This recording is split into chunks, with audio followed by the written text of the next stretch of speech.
je suis Géraldine. Donc on trouve dans cet espace-là les appareils électroménagers, le lave-vaisselle, le frigidaire, le four multifonction et des rangements. Et pour prolonger cet angle, j'ai utilisé un plan de travail en chaîne qui se termine par un espace de rangement dans lequel se trouve la vaisselle, le linge de table, etc. Donc ici vous avez l'espace repas qui se trouve donc dans une petite niche qu'on a habillée d'un papier peint.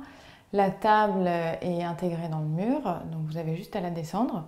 Là vous avez donc toute une série d'assises et la partie du milieu en fait est sur roulette et donc elle se détache du reste et ça fait une assise supplémentaire quand vous avez des invités. Donc dans un studio, l'idée c'est quand même de faire un maximum de rangement, donc on en a casé partout. Donc les assises sont également des coffres. Là, vous avez un dressing avec une penderie, des tiroirs et des étagères. Et également, au-dessus de la table de la salle à manger, vous avez une série de placards.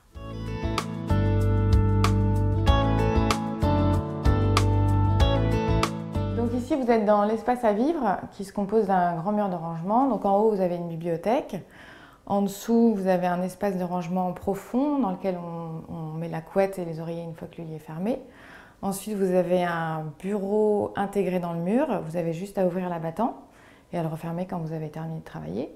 Et ensuite, vous avez l'espace salon avec une banquette sous laquelle se dissimule une table basse et 2 assises supplémentaires que vous avez juste à tirer quand vos amis sont là.